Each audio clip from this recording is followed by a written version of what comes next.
Good night and welcome to Mindful Live 421. I am your co-host, Nathan Springer. Thank you for being here. It's 10:20 p.m. very late on the second day in August here in the beautiful Twin Island Republic of Trinidad and Tobago, where we are coming to you live on TikTok and on YouTube. If you are viewing this on TikTok, make sure you hit that double tap on the screen. That's how you hit the like button over there.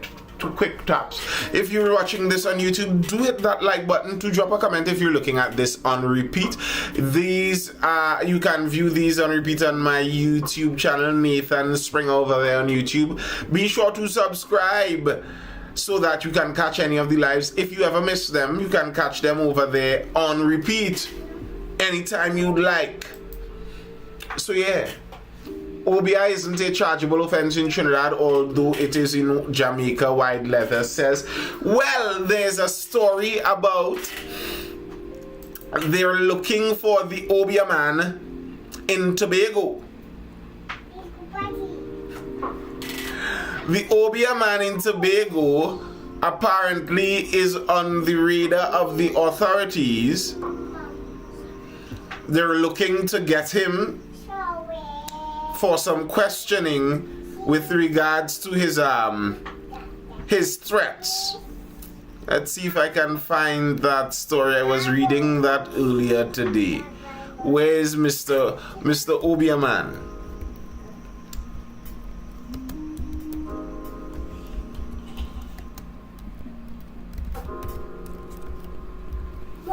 So yeah, in case you didn't know, well, today I don't have any of these stories pulled up. I came in rather late this evening, so we're just going through the news as I would on my own before.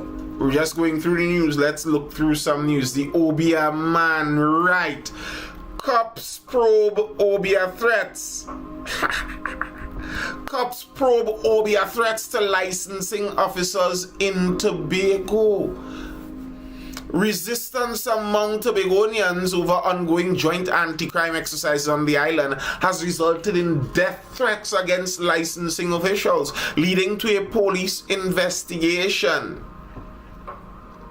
ACP Collis Hazel yesterday says Tobago police are working to locate one man seen making threats in a video, and once found, he will be arrested. As tensions mounted yesterday, calls for all Obia practitioners on the island to unite against the oppression of licensing officers were made. Listen, this feels like a story back out of the 1930s. Was that this week earlier? I was saying that our law enforcement is a vestige of the colonial enforcers.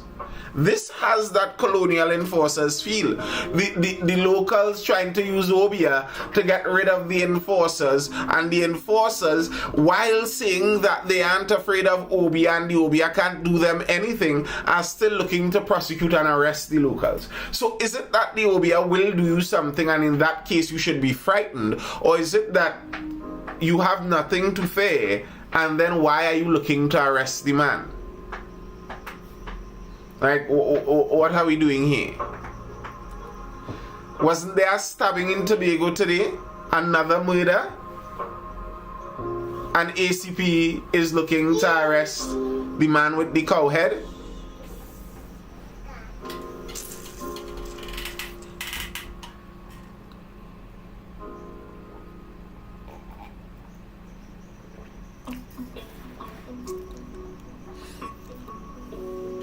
Ghanaian media met up with Hercules, who claimed to be an Obia man in Roxborough. He said people in Tobago East were ready to summon their ancestors to fight. He said, real jumbie for them. I'm not stopping and I'm going right in. Real jumbie for them.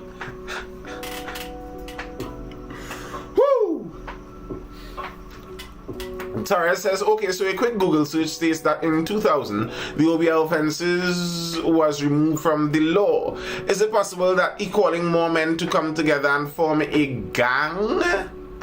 Well, a gang of Obia men.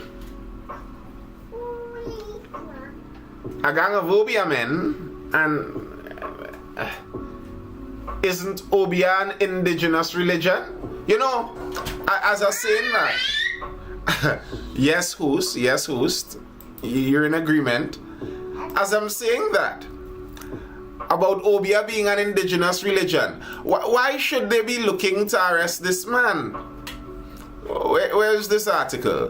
With our Prime Minister speaking on how he thinks we should view our heritage.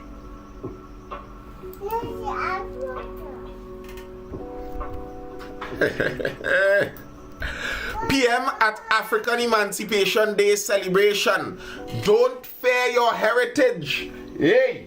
So, Hercules, Mr. Obiaman, we alright. Calling ancestors near and far, we calling you to come. We calling you to come in the yard, we calling you to come. Positive radiation says, I hope you don't have me chanting any kind of invocation out here. Not on this side. If anybody come for the licensing officers, we good over here. Wakaman does it on YouTube all the time. I don't know. I don't know the Wakaman on YouTube that dabbles. I don't know him. If they find him and arrest him, the state gonna make him a rich man. Well, then he might get more cowhead to really go in deep, because the man say he going in deep. He is going in deep. But our Prime Minister says, don't fear your heritage. And Obia is of African heritage. Obia and Voodoo are remnants of religious practices from the old continent. So, is the Prime Minister endorsing the movements of the Tobagonian resistance?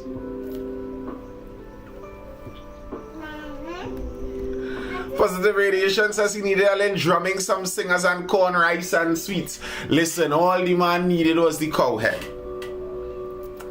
And here now, even if you are a person you have zero belief in anything even remotely like that,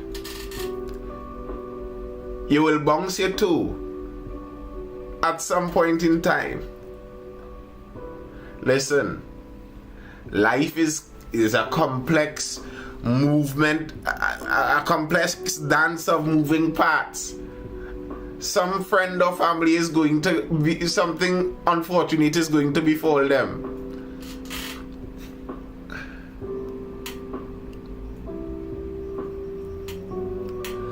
And you're not going to be able to get this out your head. Somebody scrape your car in a car park and gone, and you only remember this man and this cow head in Tobago.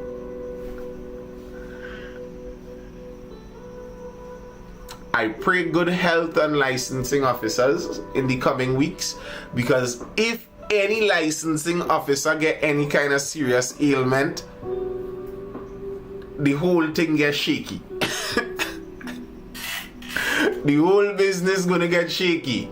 They went Roxborough days after reenactment of Belmar riots. Nathan, you know the story of Belmar riots? No, not often. I'm almost certain I may have read it before, but it's not something that rings a bell just like that. Or why they didn't investigate the coffin that was left on the HOJ steps, or when the people locked down a beach in Tobago to supposedly do rituals. Hey!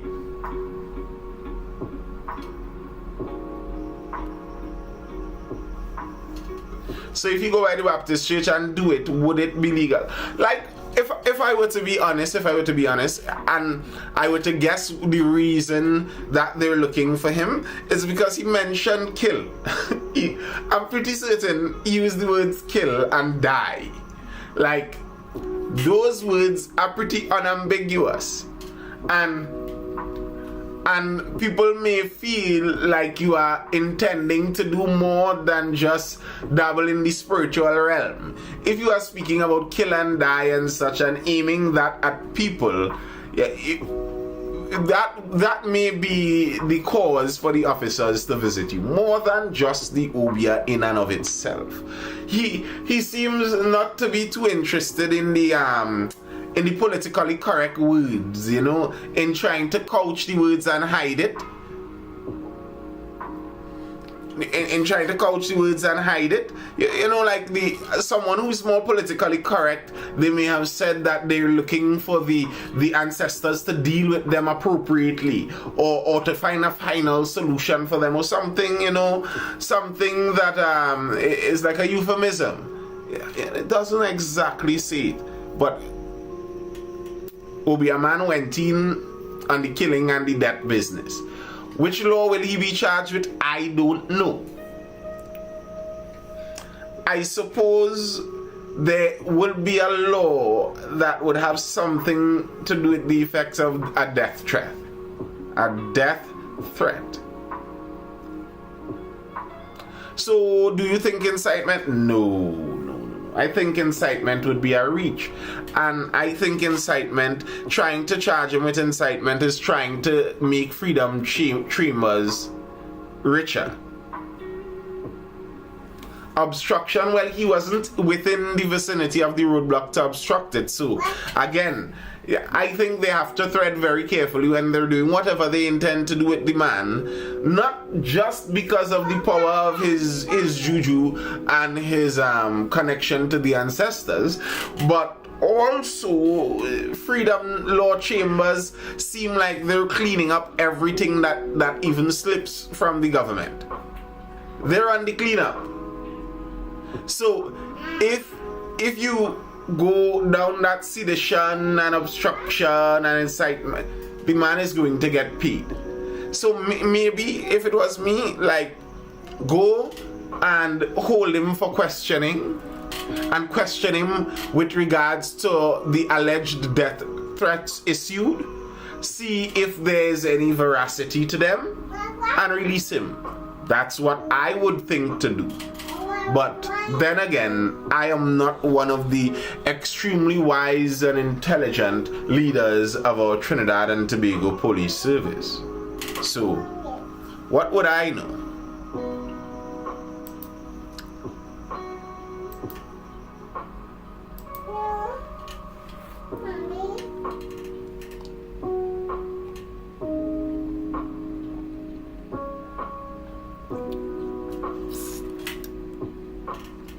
You sure they even want to touch him? Suppose he used this sweat against them.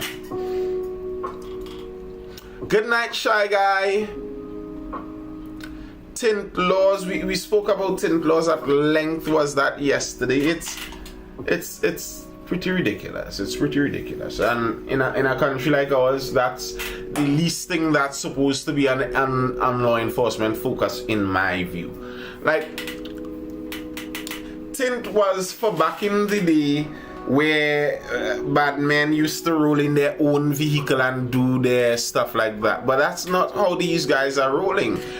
There was a story about a week ago where a bandit ran into a owner of a vehicle in Peaks, in their wash stop there, and he was washing his vehicle. The bandit ran in, stole his vehicle, and told him, don't worry, you'll get it back later. I'm just going to put on a walk in it. I don't know if he gets it back yet, but that's how many of the bandits move these days. They steal a vehicle, go do their dirty do, and then dump the stolen vehicle, and they may use it again and again and again until eventually it's caught up or something like that. But it's not like they have their own private vehicle with dark tint rolling around that you're just going to sneak up and catch them. Like, what's the purpose of that? To me, tint laws are not the kind of laws that should be prosecuted from a roadblock. That if you're prosecuting tint laws from a roadblock, it's already null and void, because you could have stopped the person and tell them take down their glass. That's null and void. Tint laws, to me, should be a tool that the police can use to stop a vehicle that looks suspicious. So, okay, it's illegal for your tint to be so dark that it obscures our view. If we are passing and this vehicle looks suspicious, we stop it because that's illegal, and we use that as the premise on which to search the vehicle. And now, even if the tint is dark and you search and you recognize, no, it's just somebody who AC barely working, so they're trying to make sure the tint save the AC, you don't even charge them for that, because the intention is not that we have something against dark tint in Trinidad and Tobago. The intention is supposed to be safety, making the country a safer place. So if you drive up as a police next to a vehicle and see a curtain on the vehicle, you see a wash rag pinned in between the window, somebody who wound up the window and pinned a rag in between it. You see something like that as an officer, and you drive to the front of the vehicle, you see a woman driving. You pull her over. Already I think you'd be a bit foolish, but you pull her over. You see a baby in a car seat in the back. The baby is fretting. Are you going to say, well, the law says any curtain or anything that blocks the window is and charge the lady and give her a ticket? Is that the intention of why we're doing this? Like, really?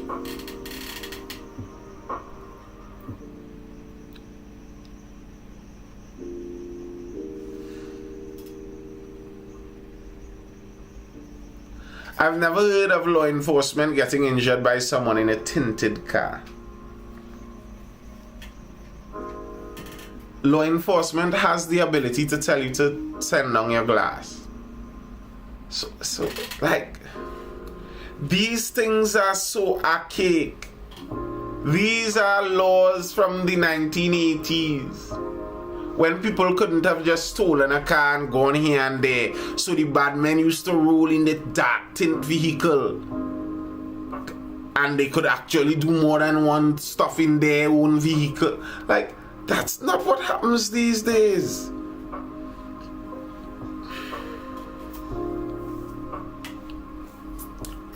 And the irony is, the dark tint vehicles that the bad boys roll in, they roll in police dark spots.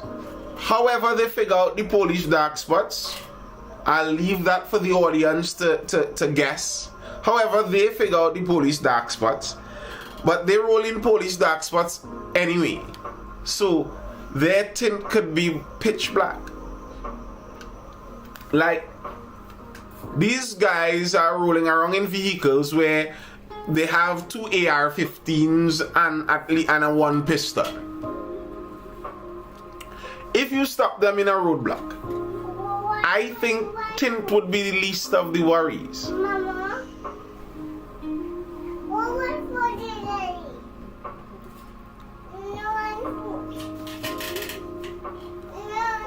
Our laws need reform. Well, that's what our parliamentarians are supposed to be there for. Supposed to be. Cops kill 2 in Garden Camp. Floodwaters ravage Kunupe. No. HDC to award Santa Rosa contract to Chinese firm.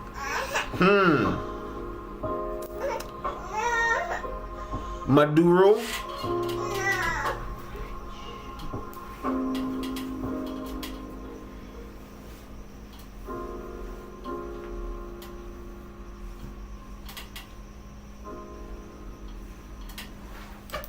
Let's see, over on Newsday, 2 killed in Port, no tax on residential homes. What's that? No tax on residential homes about? Oh, that's US politics.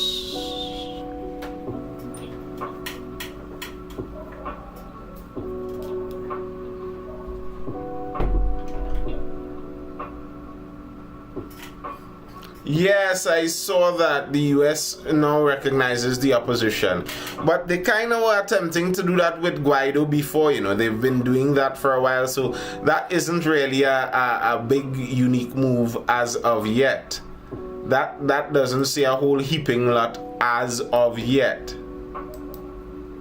We'll see. Let their process take its time and go through.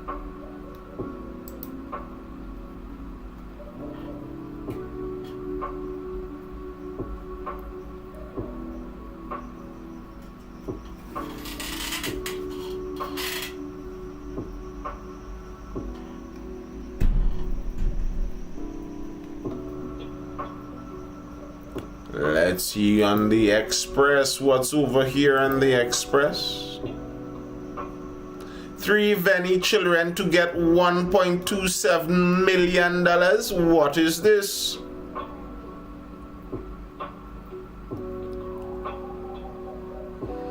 Unlawful detention. The High Court has directed that the Office of the Attorney General pay a combined total of $1.27 million to 3 Venezuelan children for their unlawful 2-month detention at a Chaguaramas heliport.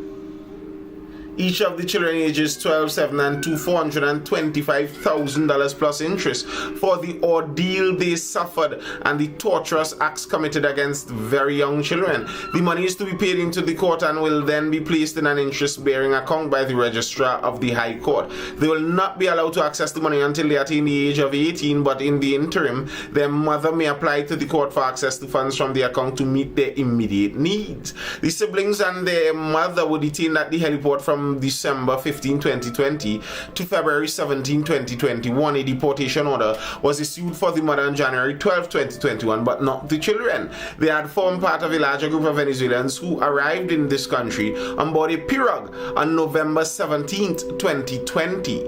When they first arrived, the group was detained by police and later escorted out of local waters by the Coast Guard in the same vessel on which they had arrived. On November 24th, however, the group again illegally entered Trinidad and for a second time was detained by police. They were detained under quarantine, then at the Erin police station, and finally at the heliport. In making her order, Master Pierce said in addition to the children being unlawfully detained, they were kept in a facility where there were no provisions for their recreational or educational welfare. Personally, I find all of this to be a heaping load of garbage.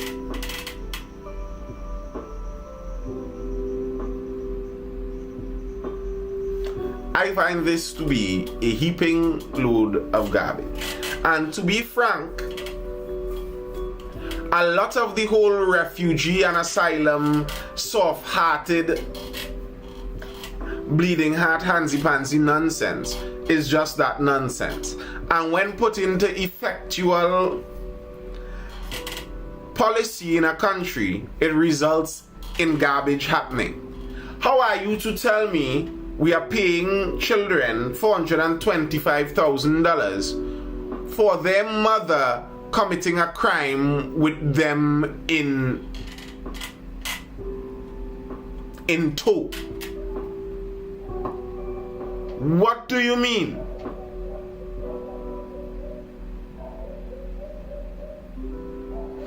Are you telling me if a local mother robs a house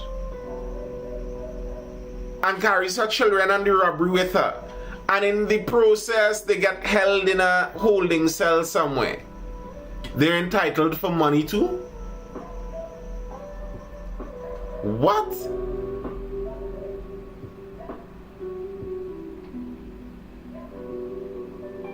So, what was supposed to happen to the children there?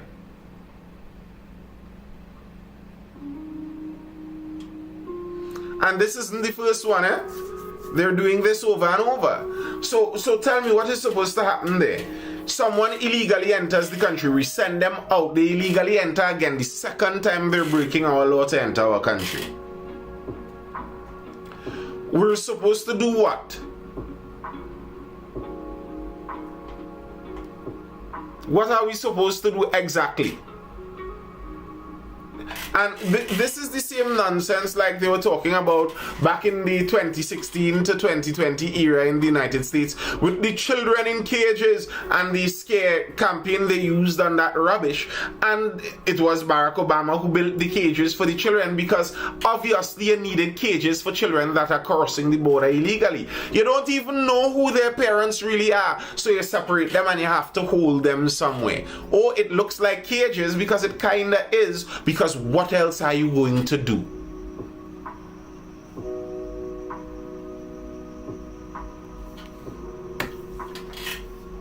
Rubbish.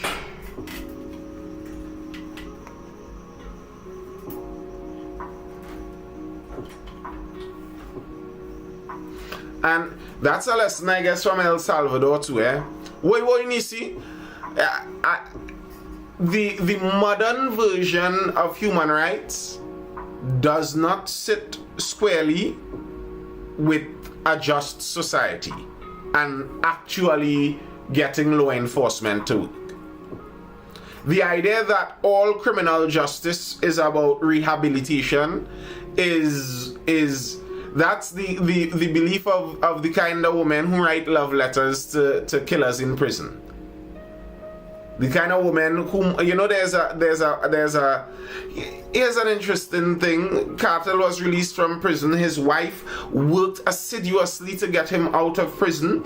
She is, I believe, of Turkish heritage, a British woman, a social worker. Cartel is accused, and by and large, not by and large, he was found guilty, but technicalities got it out, of murdering and chopping up a man fine, eh?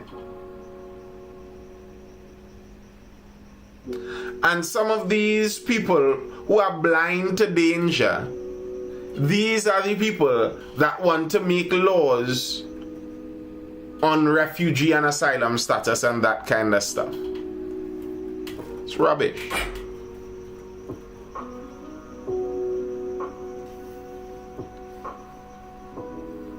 Well, yeah, we can do that, OnlyFans. I suppose we can do something to get money through the courts, but that will be, I guess, much more difficult from the local side.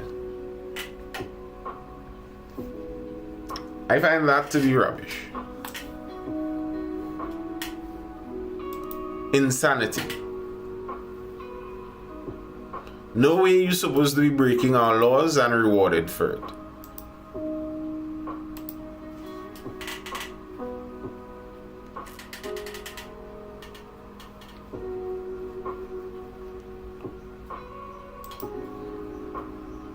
Let's see what's else in the news.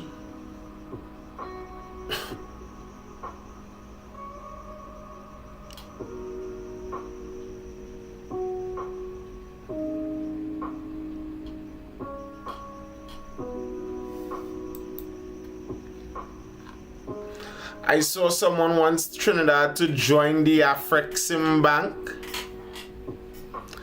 But you know, the Afrexim Bank has a bit of a sting in the tail, just like a lot of the Belt and Road Initiative with China. Afrexim Bank is funded majorly by Chinese money.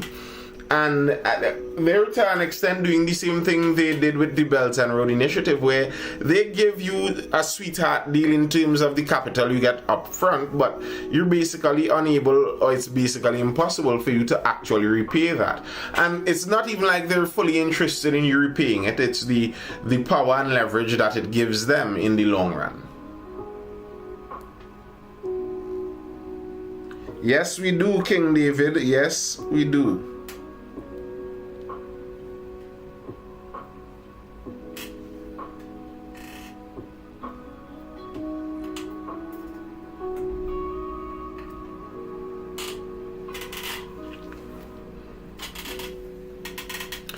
Another thing, just to talk on this and browse this, even for the YouTube audience who might look at this on repeat.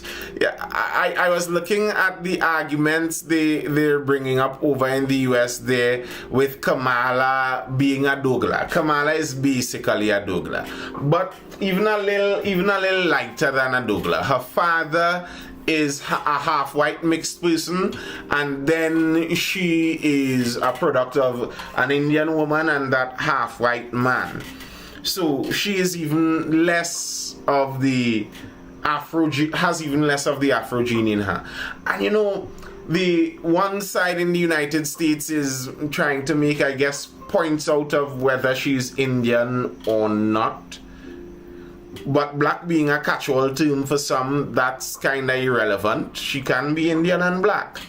But some on the pro-Kamala side, on that side, are attempting, to bring the Trinidadian and Caribbean experience into bear, to show how this is very possible, to show we understand Douglas and mix and understand how these things could be possible, how someone could both be Indian and black at the same time. But I think that is so dishonest, because the argument over there with Tanti Kamala, not Kamala, Kamala, over in the United States, is that at one point in time, she claimed Indian as who she was, as her identity. That's like in Trinidad and Tobago. Imagine a Douglas person, a Douglas woman in the PNM. Imagine a Douglas woman in the PNM acted as Prime Minister before Kamala Persad Bissessa, and went around saying that she was the first Indian Prime Minister. A Douglas went around saying she was the first Indian Prime Minister because she acted as Prime Minister. How do you think Trinis will go with that? How do you think that will go over with Trinis? Because that's basically the issue there. And these things become a problem when you enter into the identity politics realm, where it matters which race and who you identify with and all that kind of insanity. I think in the Trinidad and Tobago context, something like that would have actually gone over worse. I think in the TNT context, somebody attempting to claim multiple ethnic feats, it's not going to go over well in Trinidad. Trying to get the backing of a majority, and it's backfiring. We'll see, I guess. We'll see how that goes in the end. If indeed it will backfire, or if she would succeed. Some think she would. The momentum seems to be pushing in her direction.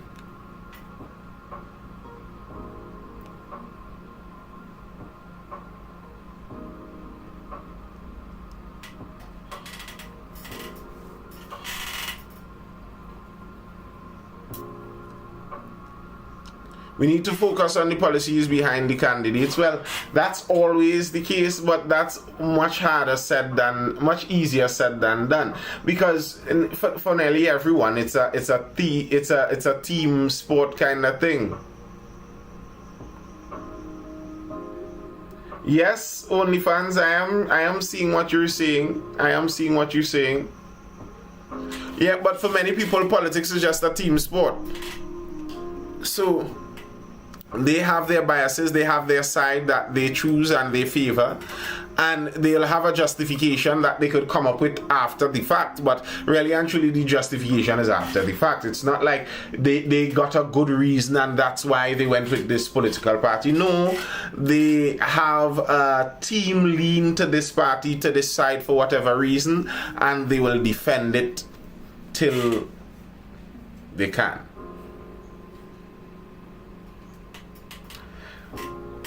To me, OnlyFans, I don't agree with necessarily the African Emancipation Day proclamation, because I think Emancipation Day is enough, and it could then be extrapolated to go out to further groups, and especially when dealing with a multicultural country like ours, where we're attempting to do this whole melting pot multiculturalism experiment business. The idea of that is to attempt to make nearly everything as welcoming and opening and open as possible. And there were other slaves than African slaves. So if you have an African Emancipation Day to celebrate the emancipation of African slaves, then it behooves us that we should have another Emancipation Day for all the other slaves.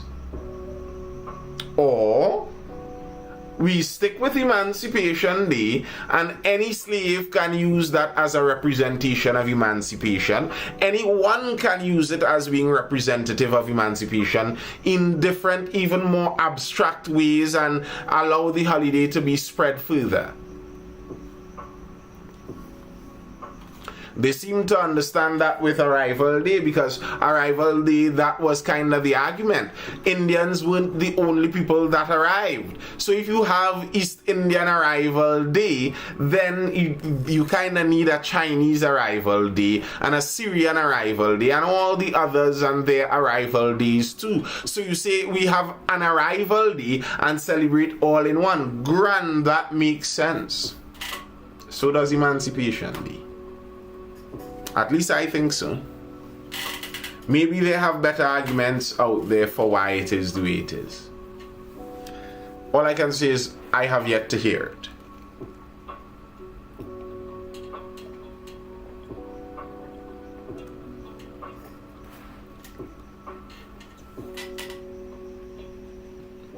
All right.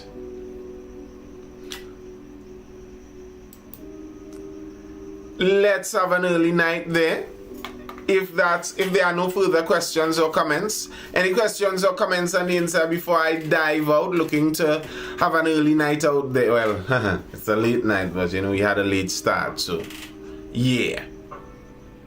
Any further questions or comments before I dive out?